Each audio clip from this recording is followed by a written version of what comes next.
Halo, perkenalkan nama saya Izarilko dengan NIM 25105111121. Nama saya Muhammad Hanif Ataul Haq dengan NIM 2510511124. Halo, perkenalkan, nama saya Fatah Adnan Prasetyanto dengan NIM 2510511129. Halo semuanya, selamat datang di segmen Telusuri Teknologi. Di Telusuri Teknologi ini, saya dan tim akan membahas tentang sejarah perkembangan, dampak, dan tantangan yang harus dihadapi dalam perkembangan teknologi. Hari ini, kita akan menelusuri perjalanan evolusi teknologi mobile dari masa ke masa. Kalian penasaran gak sih gimana dari ponsel besar dan sederhana di masa lalu akhirnya berkembang menjadi smartphone super canggih yang kita gunakan hari ini? Teknologi mobile telah mengubah cara kita berkomunikasi, belajar, bekerja, bahkan untuk mendapatkan hiburan seperti bermain game, nonton film, dan lain-lain. Dari perangkat besar yang hanya bisa melakukan panggilan suara, ini kita punya smartphone yang terhubung dengan internet sehingga bisa melakukan streaming, bahkan mengontrol perangkat lainnya. Memahami evolusi ini, kita bisa melihat tiga hal utama, yaitu bagaimana teknologi berkembang secara teknis, bagaimana perubahan sosial dan ekonomi mengikuti, bagaimana arah teknologi mobile ke depannya. Mari kita mulai dengan garis besar evolusinya. Yang pertama, 1G, era analog 1980-an. 1G adalah sistem seluler analog yang berfokus hanya pada suara saja. Teknologi jaringan 1G pertama kali ditemukan di Jepang pada tahun 1979 oleh Nippon Telegraph and Telephone. Generasi 1G memanfaatkan teknologi FDMA atau Frequency Division Multiple Access. FDMA bisa membagi-bagi range frekuensi sehingga pengguna bisa berbicara dengan yang lain di frekuensi tersendiri dan tidak bercampur dengan frekuensi lainnya. Contoh teknologi ini yaitu seperti AMPS, NMT, dan TACS yang digunakan pada awal-awal jaringan seluler. Kekurangan dari generasi ini yaitu kecepatan yang sangat rendah, kapasitas jaringan terbatas, keamanan yang rendah, dan kualitas suara pun tidak sebaik generasi berikutnya. Namun, inilah fondasi dari semua teknologi mobile yang datang kemudian.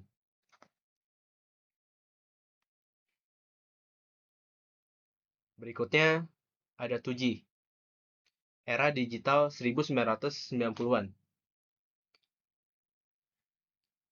Teknologi 2G pertama kali diperkenalkan di Finlandia pada tahun 1991. Generasi ini jadi tonggak penting karena mulai penggunaan gelombang digital bukan analog kayak 1G dulu. Dan disinilah muncul dua pemain besar, yaitu GSM dan CDMA. GSM alias Global System for Mobile awalnya berkembang di Eropa. Sementara CDMA, Code Division Multiple Access, populer di Amerika. Keduanya bikin suara jadi lebih jernih, aman, dan hemat daya. Lewat 2G, untuk pertama kalinya, kita bisa mengirim SMS dan panggilan suara digital. Tapi jangan salah, kecepatan datanya masih kecil banget, cuma sekitar 14,4 kilobyte per detik. Bayangin, buat buka gambar aja bisa butuh waktu berpuluh-puluh detik.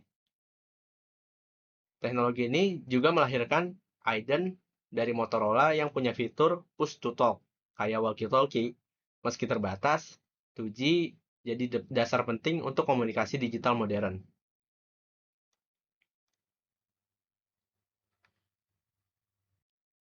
Nah, selanjutnya ada 3G dan 3.5G era broadband mobile 2000-an.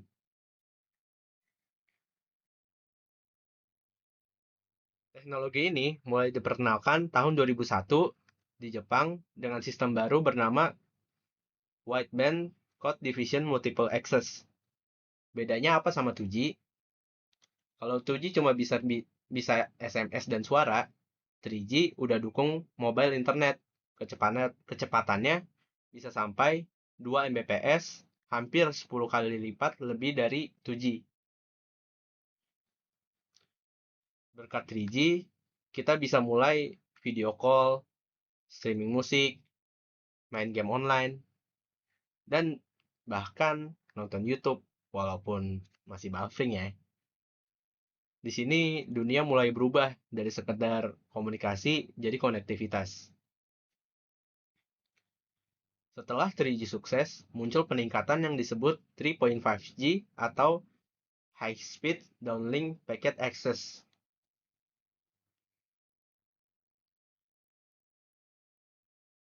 Teknologi ini bikin internet jadi 10 kali lipat lebih cepat dari 3G biasa.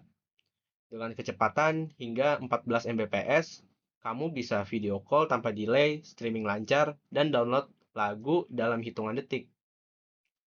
Makanya, 3.5G sering dijuluki sebagai Super 3G. Selanjutnya kita akan masuk ke pembahasan 4G. Teknologi 4G mulai berkembang sekitar tahun 2009 sebagai generasi keempat jaringan seluler yang menggantikan 3G. 4G hadir karena semakin besarnya kebutuhan masyarakat akan koneksi internet yang cepat dan stabil. Teknologi ini dirancang agar seluruh jenis data seperti suara, gambar, dan video dikirim secara digital, sehingga proses komunikasi menjadi lebih lancar. Sistem jaringan 4G juga memakai cara baru dalam mengirim sinyal agar lebih kuat dan cepat, dengan kecepatan bisa mencapai sekitar 100 MB per second, dan waktu jeda yang sangat singkat. Kehadiran 4G membuat layanan seperti menonton video HD, panggilan video, dan bermain game online menjadi hal yang biasa. Selain itu, 4G juga menjadi dasar tumbuhnya ekonomi digital lewat aplikasi seperti Gojek, Tokopedia, dan media sosial berbasis video seperti Instagram, Line, dan TikTok. 4G mengubah ponsel menjadi pusat aktivitas digital masyarakat dan membuka jalan bagi teknologi yang lebih maju lagi, yaitu 5G. Teknologi 5G yang mulai diperkenalkan sekitar tahun 2019 membawa lompatan besar dalam dunia komunikasi seluler. Jaringannya bisa mencapai kecepatan hingga 10 GB per second dan memiliki jeda waktu yang hampir tidak terasa. 5G menggunakan gelombang frekuensi yang lebih tinggi dan sistem antena canggih agar bisa melayani banyak perangkat secara bersama dan dengan koneksi tetap stabil. Selain itu, 5G juga membuat pemrosesan data bisa dilakukan lebih dekat ke pengguna sehingga hasilnya lebih cepat dan efisien. Dengan kemampuan seperti ini, 5G tidak hanya mempercepat internet di ponsel, tetapi juga menjadi dasar bagi teknologi masa depan, seperti mobil tanpa supir, kota pintar atau smart city, dan perangkat rumah yang saling terhubung atau biasa disebut sebagai smart house. Dampaknya terasa di berbagai bidang seperti industri, kesehatan, pendidikan, dan transportasi. Karena semuanya bisa berjalan lebih otomatis dan cepat. 5G benar-benar menjadi fondasi dunia digital modern di mana manusia dan teknologi bisa terhubung dengan sangat efisien. Lanjut ke evolusi perangkat mobile. Perkembangan perangkat mobile dimulai dari ponsel generasi pertama yang hanya bisa digunakan untuk menelepon. Lalu muncul 2G yang memperkenalkan pesan singkat atau SMS dan MMS. Saat 3G hadir, ponsel mulai bisa digunakan untuk mengakses internet dan panggilan video yang akhirnya melahirkan ponsel pintar. Memasuki era 4G, perangkat mobile berkembang menjadi smartphone modern dengan layar sentuh, kamera canggih, dan kemampuan menjalankan banyak aplikasi dengan koneksi internet cepat.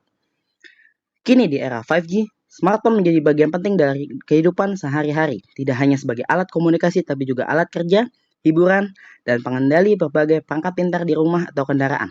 Teknologi seperti augmented reality dan virtual reality mulai digunakan di ponsel, membuatnya semakin canggih dan multifungsi. Perkembangan ini menunjukkan bagaimana ponsel berubah dari alat sederhana menjadi teknologi utama yang mempengaruhi gaya hidup manusia modern. Selanjutnya, dampak bagi sosial dan ekonomi. Perkembangan teknologi mobile membawa perubahan besar dalam cara manusia berinteraksi. Kini orang bisa berkomunikasi kapan saja dan di mana saja melalui pesan, panggilan video, atau media sosial. Dunia terasa semakin dekat dan terhubung, namun kemudahan ini juga menimbulkan tantangan seperti kecanduan gawai, berkurangnya interaksi langsung, dan penyebaran informasi yang tidak benar. Karena itu, penting bagi masyarakat untuk menggunakan teknologi secara bijak agar manfaatnya tetap positif, seperti digunakan untuk pendidikan, pembelajaran, atau untuk kesehatan. Dari sisi ekonomi, teknologi mobile telah membuka banyak peluang baru. Aplikasi seperti Gojek, Grab, Shopee, dan Tokopedia adalah salah satu contohnya, yang membantu menciptakan lapangan kerja dan memudahkan usaha kecil untuk menjual produk secara online. Selain itu, muncul profesi baru seperti pembuat konten dan pekerja lepas digital. Jika dimanfaatkan dengan baik, perkembangan teknologi mobile bisa menciptakan masyarakat yang lebih produktif dan kreatif, serta memperkuat perekonomian di era digital saat ini. Setelah tadi kita membahas dampak perkembangan internet, sekarang mari kita lanjutkan dengan membahas tantangan-tantangan yang dihadapi. Nah, ada apa aja sih? Kalau kita lihat dari sisi perkembangan teknologi di Indonesia, terdapat beberapa tantangannya, yaitu yang pertama adalah kesenjangan digital. Meskipun akses internet sudah semakin luas, masih banyak daerah di Indonesia, terutama di wilayah timur dan pedalaman, yang belum mendapatkan jaringan stabil atau bahkan belum terjangkau sama sekali. Hal ini menyebabkan perbedaan kesempatan dalam pendidikan, ekonomi, dan informasi antara masyarakat kota dan desa. Yang kedua adalah keamanan data dan privasi pengguna. Semakin banyak aktivitas yang dilakukan secara online, semakin tinggi pula resiko kebocoran data pribadi, penipuan digital, dan kejahatan cyber. Masih banyak masyarakat yang belum sadar pentingnya melindungi data pribadi saat berinternet. Yang ketiga adalah penyebaran hoaks dan disinformasi. Informasi yang beredar di internet sangat cepat, tapi sayangnya tidak semuanya benar. Hoaks seringkali menimbulkan kebingungan, bahkan konflik sosial, karena masyarakat tidak selalu memeriksa kebenaran informasi sebelum menyebarkannya. Dan yang terakhir adalah rendahnya literasi digital. Banyak pengguna internet yang belum memahami cara memanfaatkan teknologi yang secara bijak dan produktif. Masih ada yang menggunakan internet hanya untuk hiburan semata, tanpa menyadari potensi besar yang bisa dimanfaatkan untuk belajar, berbisnis, atau berinovasi. Nah, melihat berbagai tantangan yang telah kita bahas sebelumnya, tentu muncul pertanyaan, apakah hal-hal tersebut akan mempengaruhi arah perkembangan internet Indonesia ke depannya? Nah, kemana nih arah perkembangan kita selanjutnya? Oleh karena itu, pemerintah bersama berbagai pihak kini terus mendorong pembangunan infrastruktur digital secara menyeluruh, melalui proyek-proyek strategis seperti Palaparing, perluasan jaringan 5G, serta penguatan pusat data nasional. Tujuannya adalah agar seluruh masyarakat Indonesia dari Sabang sampai Merauke dapat menikmati akses internet yang cepat, stabil, dan merata. Selain itu, penerapan teknologi modern seperti kecerdasan buatan atau AI dan komputasi awan atau cloud computing juga semakin dikembangkan untuk mendukung efisiensi layanan publik, transformasi di industri, serta mempercepat digitalisasi di berbagai sektor kehidupan.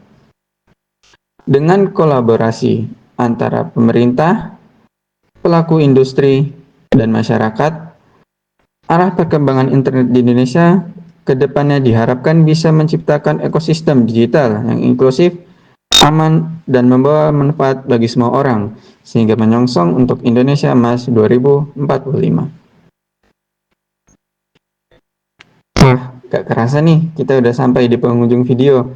Sebelum diakhiri, mari kita bahas singkat materi secara keseluruhan. Kita telah melihat bagaimana evolusi jaringan dari 1G hingga 5G telah mengubah cara manusia berkomunikasi. Mulai dari jaringan yang mampu mengirim suara, hingga kini mampu mengalirkan data berkecepatan tinggi yang mendukung video streaming, transaksi digital, dan sistem pintar di berbagai bidang.